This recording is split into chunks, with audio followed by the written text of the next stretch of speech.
introducción de los circuitos eléctricos. En ese caso, obviamente aquí es importante, sobre todo que ahora básicamente casi en todas las materias que nosotros podemos mirar están los circuitos eléctricos y sobre todo ahora es una combinación de las carreras de eléctrica y de sistemas, porque obviamente tras ese hardware que está en casi todas los tipos de materia o de tipos ¿cómo se llama?, de aplicaciones que pueden existir, siempre tras eso hay un software para eso, ¿no? Que soporta, que está soportado el software tras ese hardware, que es lo que usted instala para poder desarrollar las aplicaciones. Obviamente tenemos todo tipo de consideraciones en ese caso.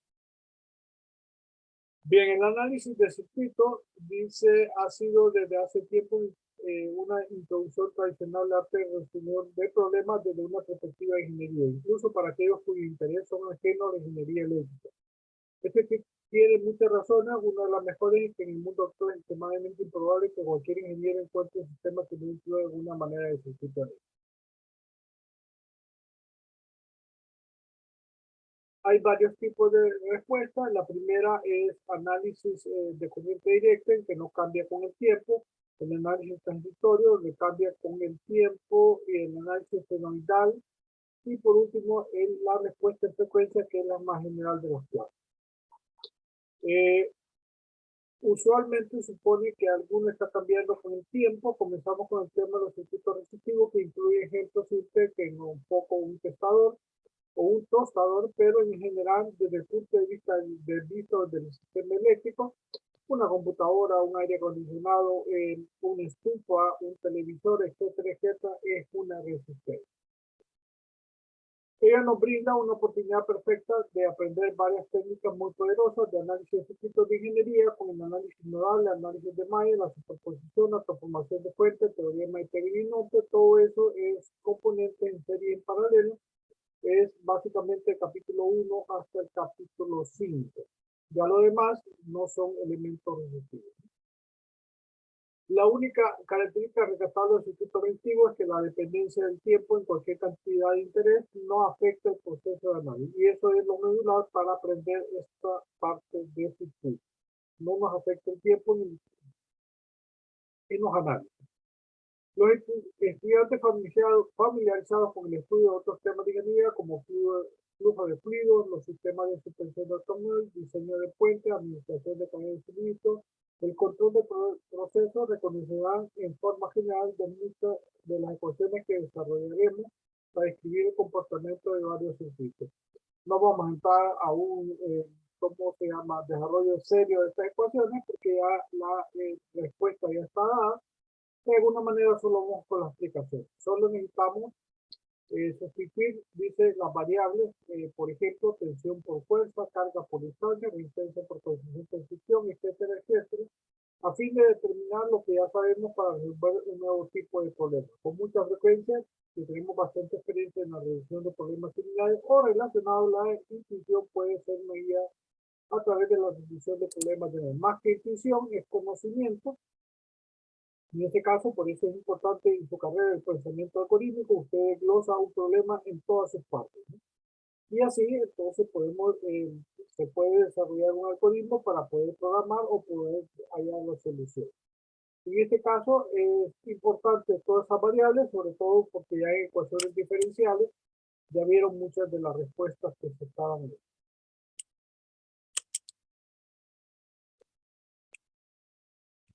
Los ingenieros adquieren una comprensión básica de los principios científicos, los combinan con el conocimiento empírico, a menudo expresado en términos matemáticos, con frecuencia con una gran creatividad, llegan a la solución de un problema determinado. Aquí, importante, el conocimiento, no solo el empírico, sino la parte científica, en el cual la parte científica es medular porque significa la capacidad de investigación que nosotros tenemos en alguna materia que no conocemos, pero que nos piden de repente desarrollar, en el caso de ustedes, un software o algún tipo de aplicación que implica que ustedes lleguen a la respuesta de eso. El análisis es el proceso a través del cual determinamos el alcance del problema, se obtiene la información que se requiere para comprender y se calculan parámetros de interés. El diseño es el proceso por medio del cual sintetizamos algo nuevo como parte de una solución del problema. En general, se espera que un problema que requiere diseño no tenga una solución única, mientras que la fase de análisis típicamente la tendrá. Por lo tanto, el último paso del diseño es siempre el análisis de resultados para ver si cumple con las especificaciones. Esta palabra es la más importante porque dentro del punto de vista de calidad total, las especificaciones nosotros tenemos que cumplirlas. En ese caso, muchos de ustedes a veces en alguna clase tienen problemas al desarrollar un software porque ya les dan las especificaciones y ustedes tienen que llegar a la respuesta de acuerdo a esas especificaciones. Si sencillamente no cumple con las especificaciones, está mal, ¿no? Independiente de que ustedes digan que lo que hicieron está bueno, acuérdense, tienen que cumplir con las especificaciones. Es lo que el cliente necesita, es lo que necesitamos todos para llevar a cabo los procesos de ingeniería, en este caso de sistemas. Uno de los aspectos más potentes del diseño asistido por computadora es la relativa reciente integración de programas, como por ejemplo LastSpace, Slice.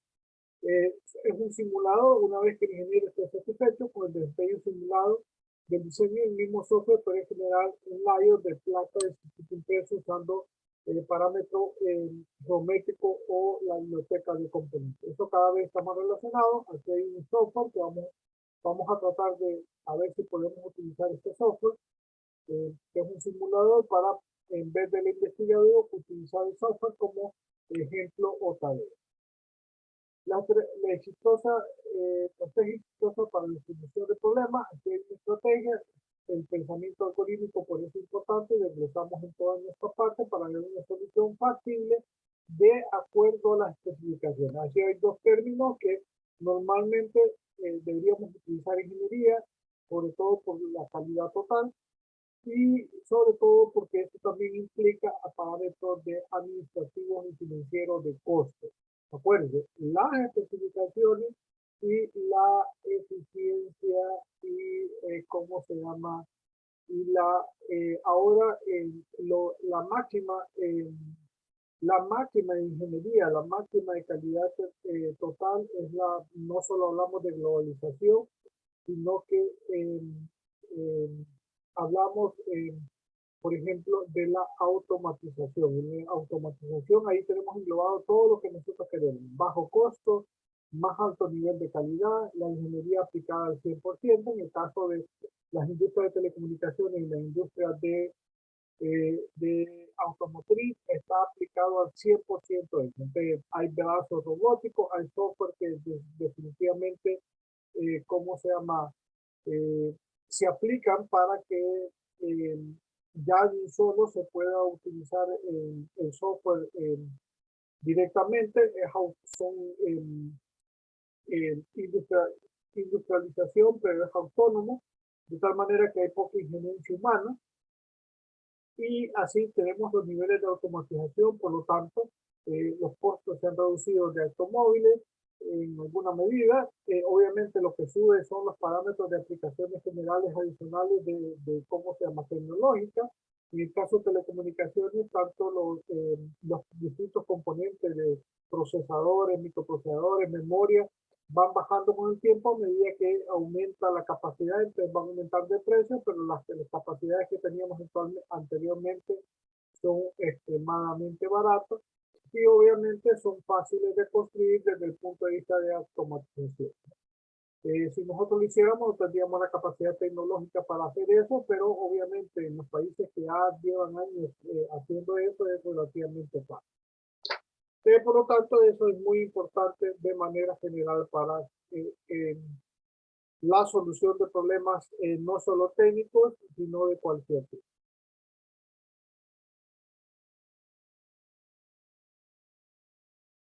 Bien, eso es el capítulo 1, básicamente. Ahora vamos con el capítulo 2. Vamos a ver eso.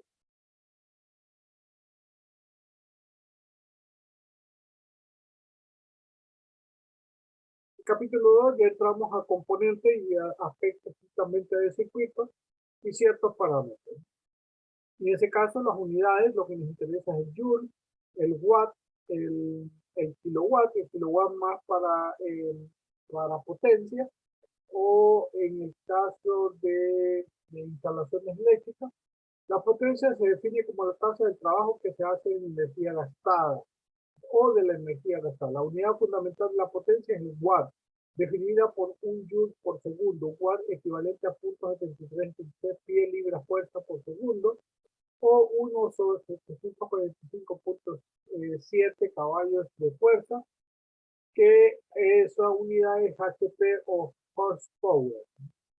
En ese caso, las otras medidas que nos interesan del sistema internacional, la longitud, la masa, el tiempo, la corriente eléctrica, está en ampere, la intensidad luminosa, que es la candela, o lúmenes, en el caso pie candela o lúmenes, que es lo que nos interesa. Los prefijos que nos interesan es el mega, el giga, el terra, el peta, hexa, el zeta, que son las capacidades de procesamiento, almacenamiento de las computadoras. Y por acá algunas consideraciones de corriente, por ejemplo, el ampere, el miliamperio sería 1 por 10 a la menos 3 amperios, microamperio 1 por 10 a la menos 6 amperios, nanoamperio 1 por 10 a la menos 9 y así femto 1 por 10 a la menos 15 amperios, pico 1 por 10 a la menos 2. Bien, el voltaje, carga, corriente, tensión, voltaje y potencia. Uno de los conceptos más importantes en la circuitos es de conservación de energía. En este caso, la energía no se puede crear ni destruir, sino que tenemos un equilibrio en cuanto a eso, y eso es importante. En este caso vamos a utilizar el flujo de electrones más que el de protones de manera general para ver eso. Existen muchos dispositivos como baterías, diodos, transistoras que resulta determinante el movimiento de carga positiva para entender la operación interna. Pero respecto a lo externo, el dispositivo es mejor concentrarse en los electrones. Bien, el sistema internacional, la unidad fundamental de carga es el coulomb, se define en términos del ampere al contar la carga total que pasa por una sección transversal. Por eso que un ampere es un coulomb por un segundo. En este caso, en el área transversal utilizamos también la carga de electrón, que es menos 1.6 por 10 a la menos 10. La corriente o transferencia de carga o carga de movimiento es de vital importancia cuando estudiamos los circuitos eléctricos, debido a que al mover una carga de un lugar a otro también se necesita transferir energía de un punto a otro. La familiar línea de transmisión eléctrica que surca los campos de un ejemplo práctico de un dispositivo que transfiere energía. Igual importancia tiene la posibilidad de variar la tasa a la cual se transfiere la carga para comunicar o transferir información. Tal proceso constituye la base de los sistemas de telecomunicaciones, como la radio, la televisión y la telemetría. La corriente representa, aquí en general podríamos hablar de los sistemas de telecomunicación. La corriente representa, acuérdense que el sistema de telecomunicaciones está englobado voz, datos y imagen, ¿no?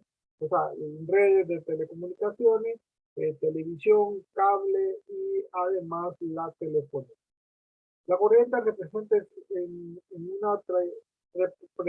una trayectoria discreta como un alambre metálico, tiene un valor numérico y una dirección asociada a él. A medida que la velocidad a la cual se descarga pasa por un punto de referencia determinado, es en una dirección específica. Definimos la corriente en un punto específico que fluye en una dirección especificada como la velocidad instantánea en la cual la carga neta positiva pasa por ese punto en una dirección especificada. Desafortunadamente, esta es la definición histórica cuyo uso se popularizó antes de que se apreciara que la corriente en los alambres se debe en realidad al movimiento de carga negativa.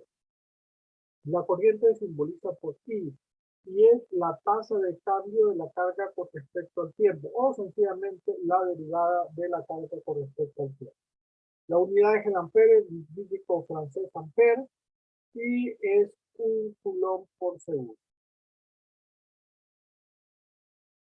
Aquí el voltaje dice, supongamos que una corriente, la corriente directa se envía hacia una terminal A través del elemento general y sale de regreso por el terminal B. Consideramos también que es que empujar la carga a través del elemento requiere un gasto de energía. En este caso decimos que existe una tensión eléctrica o una diferencia de voltaje o sencillamente un voltaje. En ese caso, diferenciamos más de lo que tenemos en nuestros casos. Tenemos en la mayoría de los tomas de corriente 120 voltios. Ese es el voltaje o tensión o la diferencia de potencial existente. Ese voltaje está dado en voltios y es un joule por segundo. Puede existir una tensión entre un par de terminales eléctricas sin importar si fluye o no la corriente. Volvamos al mismo ejemplo.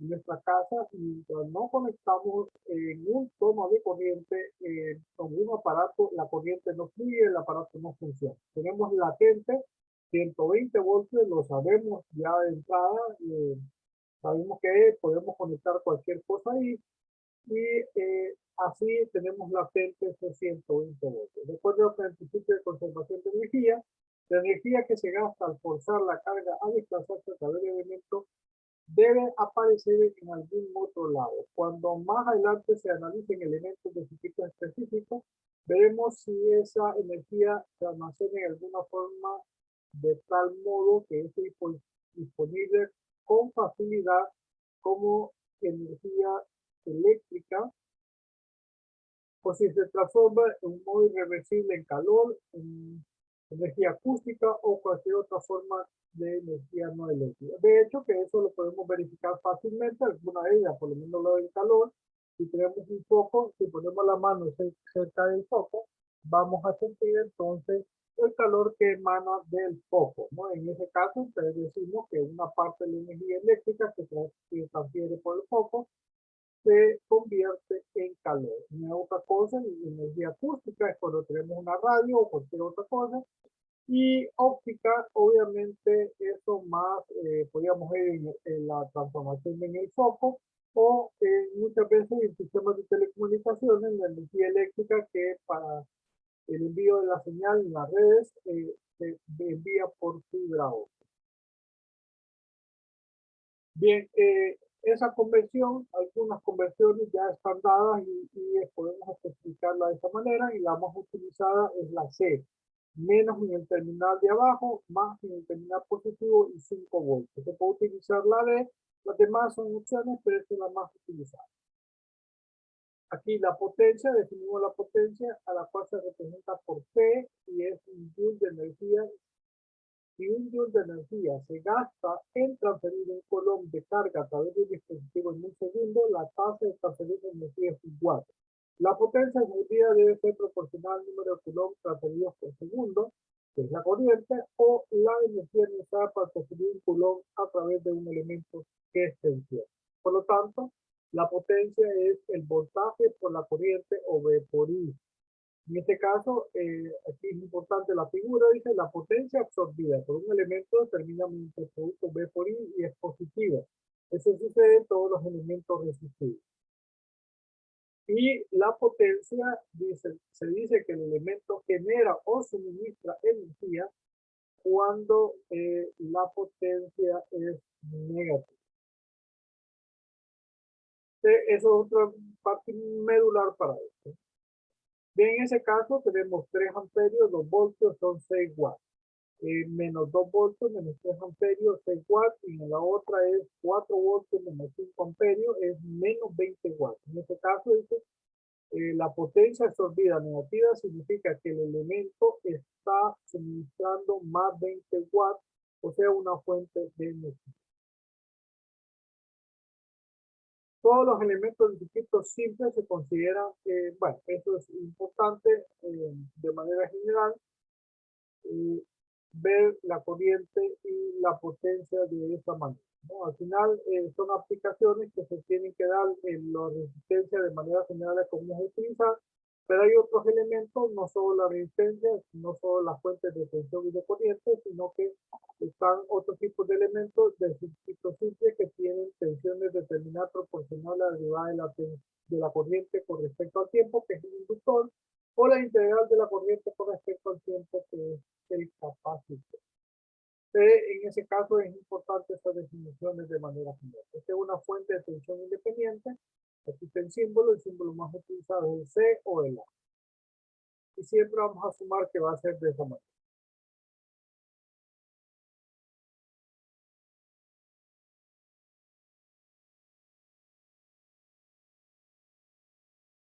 Bien, fuente de tensiones independientes. Esta es una fuente de voltaje de corriente directa. Esto es una batería entre fuente alterna y aquí otro simbolismo para la fuente alterna, que es el que vamos a utilizar nosotros. Y igual alterno, batería y fuente de corriente directa o fuente de tensión de manera general. Y aquí una fuente de corriente independiente.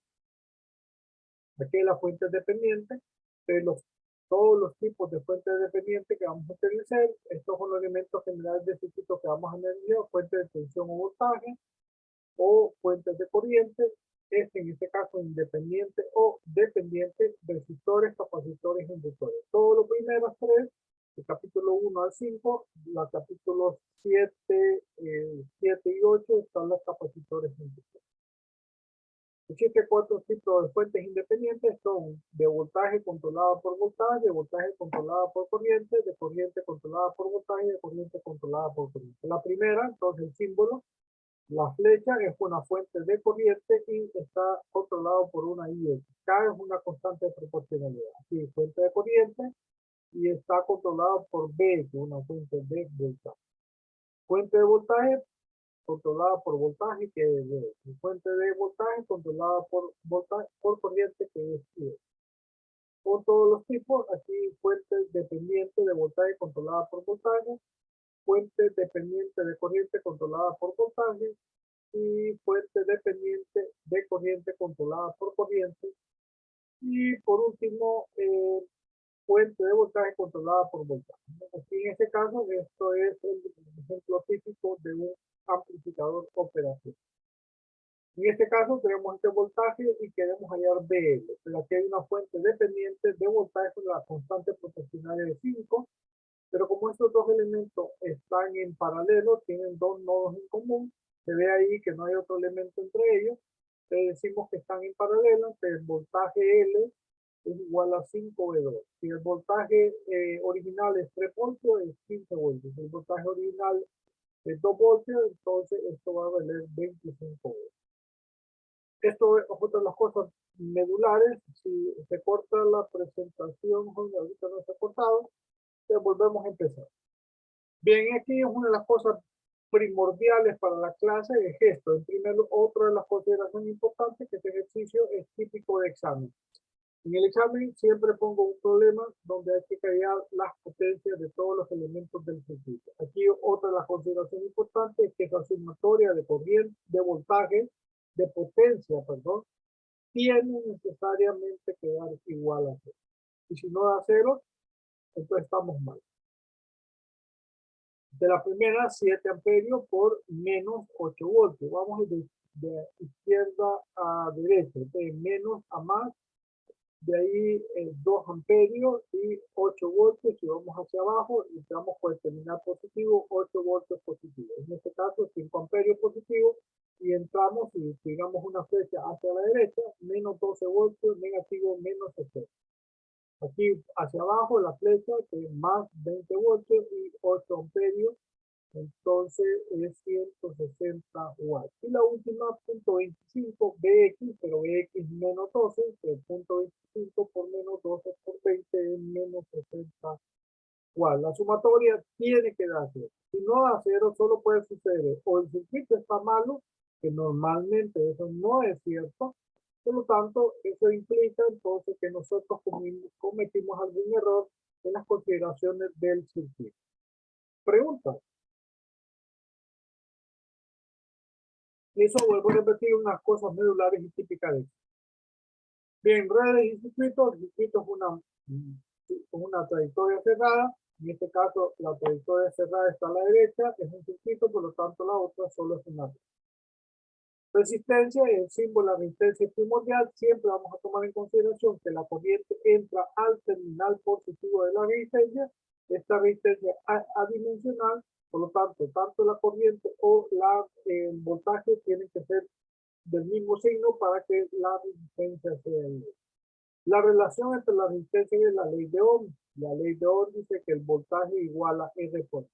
La resistencia está dado en ohmios y la letra que simboliza es el omega. Y despejamos para la resistencia es igual a B sobre I, o sea, voltio sobre amperio, y eso me da la unidad de ohmio o ohm y la letra ohm.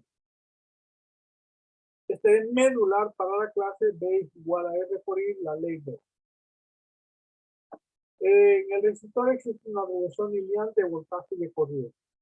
Es lineal si cumple con el principio de superposición, eso se ve en el capítulo 5. La unidad de resistencia es el ohmio o ohm y la letra omega es el símbolo. Si utilizamos las dos ecuaciones, la potencia y la ley de Ohm y su variación, que es corriente igual a B sobre R, y hacemos sustitución en la potencia igual a B por I, tendríamos I cuadrado de R y B cuadrado de R. Bien, la resistencia se determina por medio de la resistividad, que es ρ, y la geometría del dispositivo. En este caso, esta resistividad es las condiciones del flujo de electrones a través del material, y por lo tanto necesitamos elementos que sean conductores de corriente. Esa resistencia está dada por ρ, L sobre A. L es la longitud, A en la área transversal, y rho es la resistividad o la capacidad del elemento de circular corriente.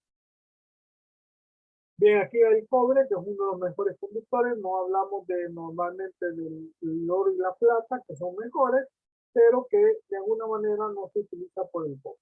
Antes la Hewlett Packard a las calculadoras les ponía un baño de cómo se llama, de oro, para aumentar la eficiencia de las calculadoras. Bien, aquí hay cables eléctricos y aquí hay la resistencia a 20 grados por cada 1000 pías. De los tamaños de los cables, entre más grande el número, es más pequeño el área transversal y por lo tanto más alta su resistencia. Entonces tenemos desde el número 16 hacia arriba, 16, 18, 20, 22, 24, 26, 28, la resistencia es más alta. Por lo tanto, se utiliza el número 14 hacia abajo para instalaciones eléctricas y lo otro para opciones electrónicas. Y obviamente en el caso de electrónica se utiliza más el 16 porque ven la resistencia es mucho menor y el área transversal es más pequeño, y que más pequeña toda la resistencia es mayor. Por lo tanto, para fines electrónicas es cierto, podemos utilizar el número 28, pero las distancias tienen que ser extremadamente cortas para que no se pierda por medio de calor, por medio de la resistencia. Para instalaciones eléctricas utiliza el cable 14 hacia abajo, 14, 12, el 10, el 8, el 6, el 4, 2, etcétera, etcétera. Y si vemos, el área transversal de aquí es mayor, por lo tanto la resistencia es menor. Es inversamente proporcional la resistencia con respecto al área transversal. Y por último tenemos la conductancia, es el recíproco de la resistencia. Igual aplicamos voltaje igual a V por I, hacemos las sustituciones, voltaje por G, la potencia, y cuadrado sobre G, la potencia con la potencia. Un ejemplo típico es hallar, calcular la corriente y la potencia. En este caso, la corriente, como están estos dos elementos, están en paralelo, por lo tanto el voltaje de la fuente es exactamente el voltaje de la resistencia. Hallando la corriente, despejando, B sobre R igual a 5 voltios sobre 100 ohmios, eso me queda 0.05 amperios o 50 miliamperios, o sea, 50 por 10 a menos 3 amperios. B cuadrado sobre R es C cuadrado, es B cuadrado 5 voltios al cuadrado sobre 100, eso me da 0.25 watts, 250 milivolts. Igual utilizando la corriente 50 miliamperios por 10 a la menos 2, aquí es importante para fines de cálculo, acuérdense, es 50 por 10 a la menos 3, elevado al cuadrado sería la menos 3, por 100 igual a 200 miliwatts. Otro cálculo, calcular la corriente y el valor de la resistencia teniendo el voltaje de la fuente, o sea, el mismo voltaje de la resistencia, pero no nos dan la resistencia ni la corriente y nos dan la potencia de normalmente del aparato o en este caso la potencia del resistor, 50 watts. Entonces sería despejando que la corriente es igual a la potencia sobre el voltaje, 50 watts sobre 110 nos da 454 miliamperes. Y para ir a la resistencia, B cuadrado sobre P, 110 volts al cuadrado sobre 50 watts, entonces nos da 242 watts. Pregunta, Jorge. Obviamente, para un resumen más específico de todo eso, nos interesa sobre todo el concepto de potencia, también el concepto de la igualdad de la potencia, la sumatoria de potencia en un circuito tiene que ser igual a 0 y la ley de Ohm, que es voltaje igual a la resistencia por la corriente. Pregunta, jóvenes.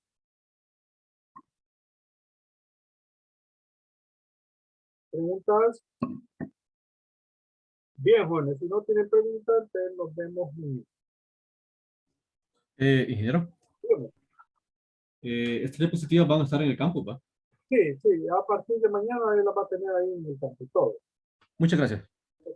¿Algo más, jóvenes? Todo bien por el momento. Todo bien. Todo bien, ingeniero. Muchas gracias. Gracias. Nos vemos mañana.